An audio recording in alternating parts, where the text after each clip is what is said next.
Yes, Jokowi terus bekerja, Amin Rais terus nyinyir dalam kehidupannya. Yeah.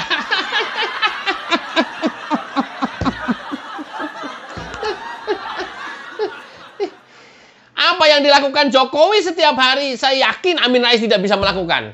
Karena apa? Ya, karena nggak bisa melakukan. Yang dia lakukan adalah nyinyir terus tiada jeda. Iya. Gua kayak pujangga.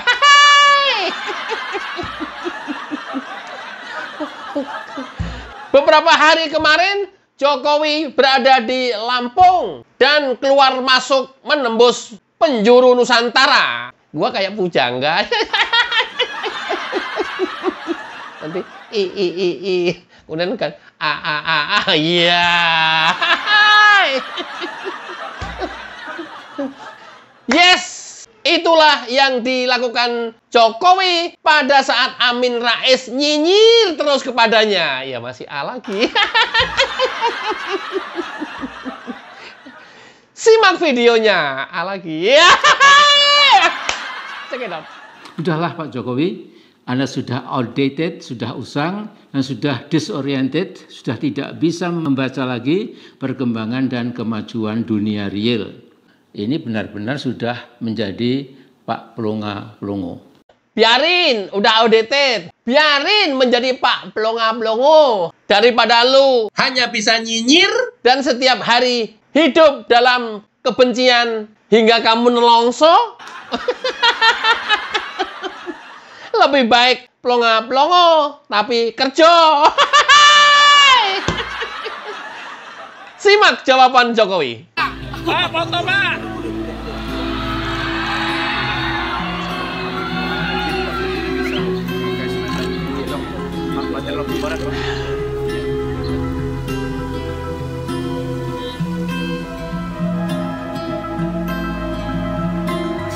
Saya sangat antusias.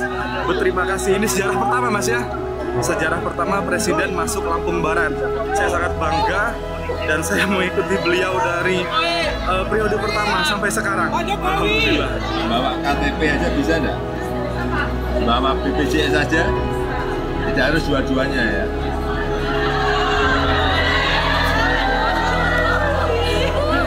Terharu dan bangga sekali, tidak menyangka selama intensif di sini Bapak bisa mengunjung ke RSUD Liwas. Kalau bisa sering-sering Pak ya dikunjungin, soalnya kan 2 kali periode kayaknya baru ini ya Pak ya. Jadi kayak ngerasa diperhatikan, terus kalau kesah kami tuh langsung nyampe gitu loh Pak. Kalau misalnya sering-sering pedesaan.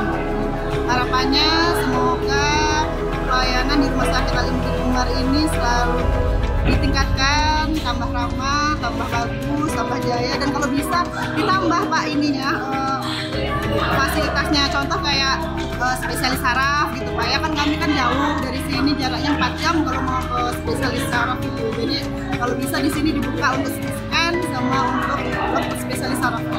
Sangat bahagia. Sangat bahagia, saya berdoa semoga anak saya, cucu saya ini tadi dipegang, dia menjadi pemimpin di pada waktunya nantinya.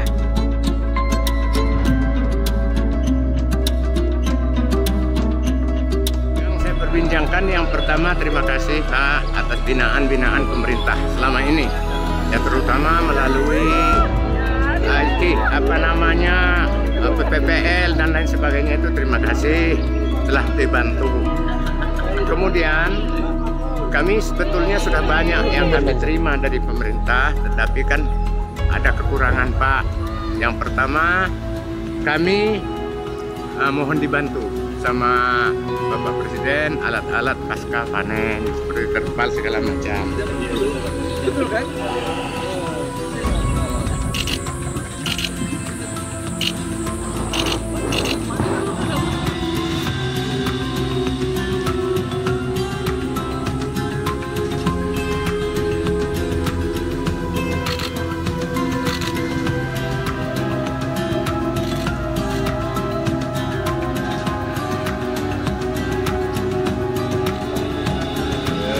Terima kasih Pak.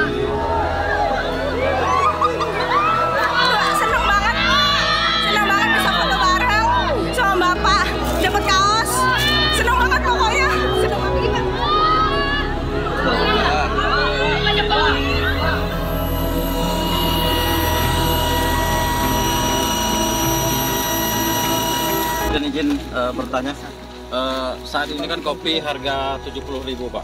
Jadi apa upaya pemerintah untuk menstabilkan harga kopi di Indonesia Lampung Barat Pak? Ya, pagi hari ini saya panen kopi dengan para petani di Lampung Barat, Provinsi Lampung. Kita memiliki 1,2 juta hektar kopi, baik Robusta maupun Arabica di seluruh tanah air Indonesia. Di Lampung Barat ini terbesar, ada 60.000 hektar. Tapi yang banyak memang hampir 90% di sini adalah Robusta. Arabicanya kira-kira 10%. Dan yang kita tahu semuanya, harga kopi ini sekarang terus naik. Meskipun kadang turun, tapi kalau secara tahunan naik terus. Dan juga volumenya untuk permintaan, demand ekspor juga naik terus. Inilah yang tadi saya sampaikan ke Menteri Pertanian agar memberi perhatian kepada kopi. Yang paling penting adalah produktivitas per hektarnya harus naik. Yang banyak masih 1 hektar, 1 ton, 2 ton, harusnya bisa masuk ke 8 ton atau 9 ton, karena negara lain bisa di angka-angka itu. Jadi tugas kita bersama bagaimana membuat produktivitas per hektarnya menjadi naik drastis. Dan itu bisa terjadi kalau ada perawatan yang baik, ada pupuk yang baik, ada jarak tanam yang mungkin lebih rapat, sehingga produktivitasnya per hektar bisa menjadi naik. Dan kalau produktivitas per hektar naik, ya kesejahteraan petani kopi akan menjadi lebih baik. Ya, sudah. Masalah pupuk ini untuk perbaikan tanaman kopi, jadi petani harapnya pupuk ini contoh untuk subsidi Pak. Jadi harapan itu kuota itu ditambah gitu Pak. Pupuk subsidi sekarang ini naik hampir 2 kali lipat. Subsidinya juga sama, naik 2 kali lipat.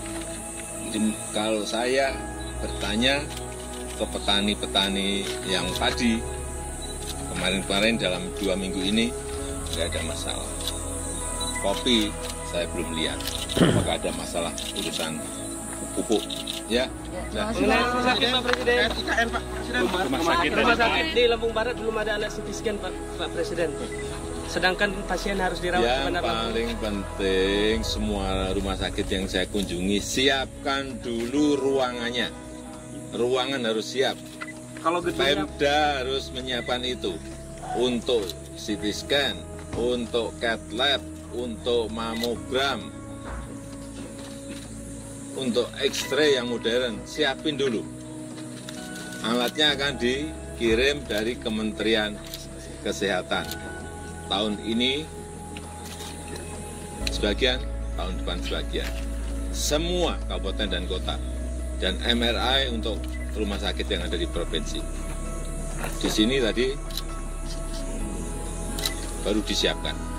Ya. Terima kasih Pak. Terima kasih Pak. Kopi Pak. Pak. Terima kasih Pak.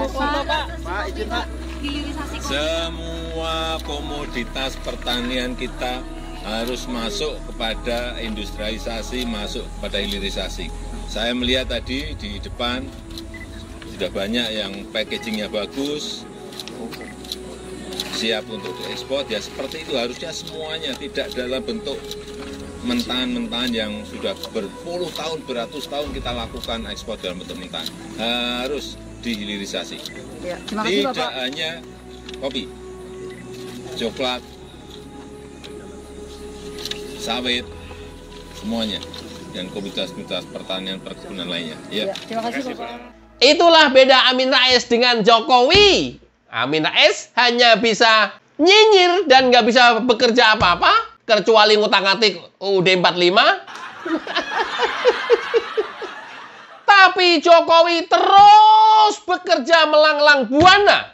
Jokowi tidak saja akrab dan disegani oleh pemimpin dunia luar lainnya, sekaligus Jokowi banyak mengurusi event internasional dari mulai presidensi G20, KTT ASEAN, dan event-event internasional lainnya. Tapi tidak lupa Jokowi juga fokus di dalam negeri, mulai dari industri, pertanian, kesehatan, sampai turun ke pelosok negeri ini, bertemu dengan petani dan pedagang pasar kita. Itulah Jokowi. Amin Rais, bagaimana ya? Amin Rais jadi ketua MPR juga di Senayan aja, nggak mau main. Ya mungkin beda ya, MPR kan kolektif kolegial itu ya, tapi setidaknya kan ya paling ngutang-ngutik undang-undang.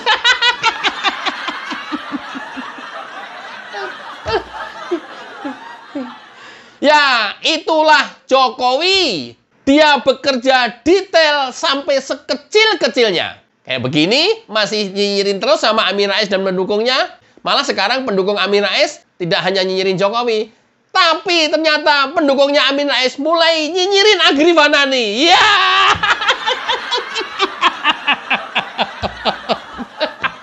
Gua ngapain dinyinyirin?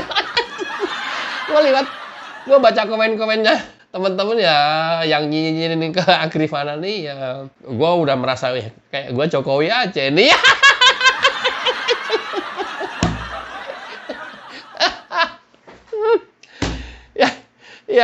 Ya, tapi itulah indahnya sosial media. Mudah-mudahan bermanfaat. Wassalamualaikum warahmatullahi wabarakatuh.